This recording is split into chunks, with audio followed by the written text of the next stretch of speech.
Hello everyone, Amber here. Today I'm doing a video on my personal favorites and the tools I use when mask making. This is actually my second time filming this video because the first time I used copyrighted music, so I ended up not being able to post it on YouTube. The materials I'll be mentioning today are from Amazon, and I am actually an Amazon partner, which means that I will earn commission for any item that you buy off of my Amazon storefront, which is linked in the description below. So please check it out, it would mean the world to me, and it would support my channel greatly.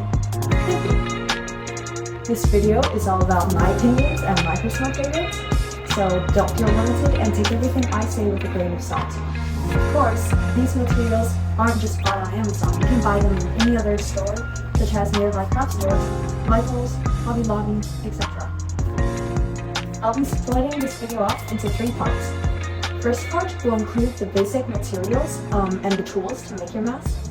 The second part will include the actual materials that the mask is comprised of. And the third one is any extras that you would like to include on your mask. Let's start off with basic mask materials.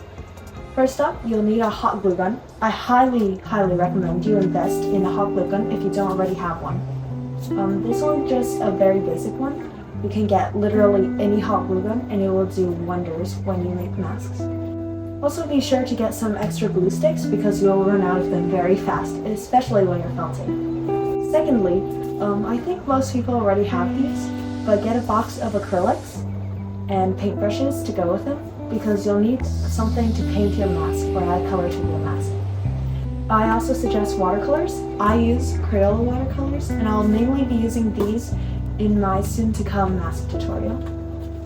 Watercolors take a bit more time getting used to and getting used to the techniques, but afterwards your mask will look much more blended out. You'll also need a pair of scissors.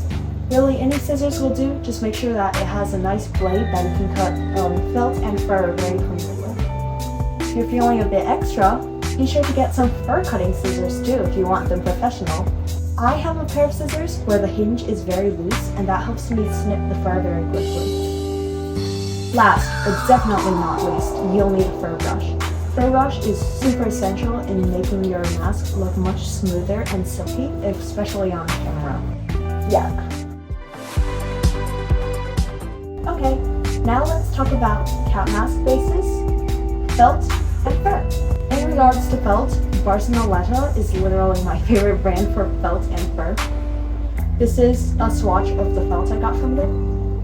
It is very bendy, super soft. This is 1.6 millimeters thick, but really any felt over 1.4 or 3 millimeters thick will do just fine. I've also seen some other creators use fleece as well.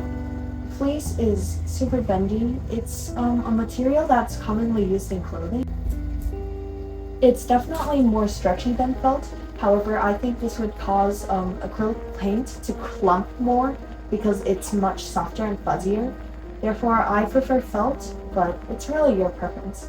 Hello guys, Editing Amber here. It's been 2 months since I originally recorded that video in May of 2024. So I just wanted to update y'all. Fleece, I don't use felt anymore on my masks. I mainly use fleece because fleece is just easier to glue on to felt with, to fleece with. But painting it is harder, so you should decide. I started off with felt, and I feel like starting off with felt helps you get used to all these wrinkles, which makes fleecing it easier as well. So here is fleece, and here is furs. Okay, now let's talk about fur. The fur you use on your masks is called faux fur, also known as fake fur, and it's made out of microfibers of plastic that produce this soft feel, even though it's fake. My favorite brand is Barceloneta because they have super silky, long fur, as seen here, which I am running out of. And I only buy fur in white because I like coloring it, and they supply a lot of that. However, for beginners, I would recommend this set of fur instead because it comes with 4 different colors, which is better if you're not used to coloring your fur. This was also the first fur that I've ever gotten, and it was super useful to work with. There are also some bundles of felt that you can get, which are multicolored and super useful if you're not used to coloring your felt. Okay, masks. These paper cat masks you can get pretty much everywhere on Amazon. I find a little harder to look for them in stores. However, they're super popular on Amazon. You can get them in packs of 3, packs of 5, packs of 10, 15, the list goes on. I've seen many of them. And the set I've got is actually the pack of 50 because I make a lot of masks. If you want, you can also purchase plastic cat masks, like shown in this listing. However, they are much more bendy, but are waterproof. So this is also how I made my other mask waterproof, if you've seen that video. So to actually utilize these plastic bases, I glue a paper base right on top of it, so it gives it more durability to the mask. In regards to mesh, however, I can't say much about it. This mesh is super old. I got it just when I started, so I couldn't find the exact listing. However, this is called fabric mesh, I believe. It is quite thin, so the way I use it is that I fold the mesh over multiple times, usually 4 times. That way it creates the layer and I'm able to paint the eye. There's also this bulkier type of mesh that I personally do not really like because it's super bulky. However, it's more beginner friendly because it's easier to paint on rather than fabric mesh. Miscellaneous. First up in Miscellaneous, I've got to say, oh markers. Top tier markers. I actually love this brand so much. I have a 120 pack of alcoholic Ohuhu double-sided markers, where one is normal, one is chisel. I use these all the time on my masks, usually for the finer details, such as the stripes on this mask and the eyes. These markers not only serve a good purpose in mask making, but I really love using them when drawing traditionally as well. They can be a little pricey, but I personally think they are definitely worth it. I got this cheaper airbrush off Amazon.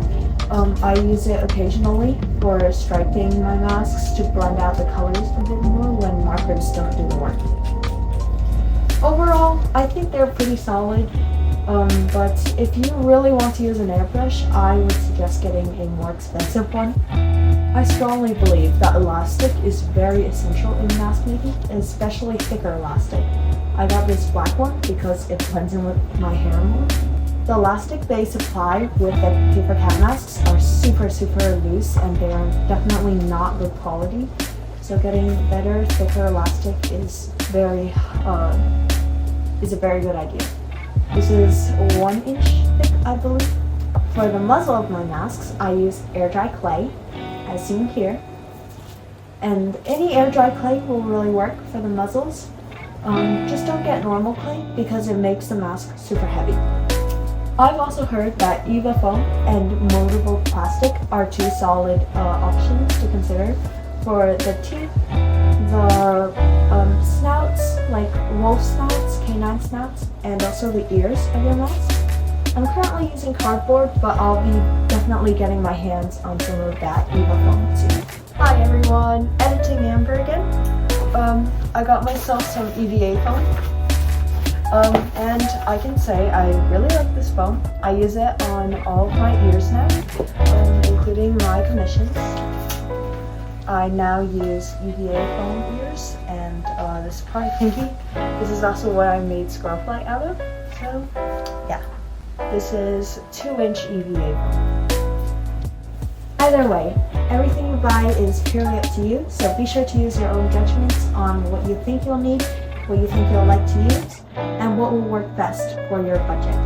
If you are interested in any of these items, please purchase from the links in the description.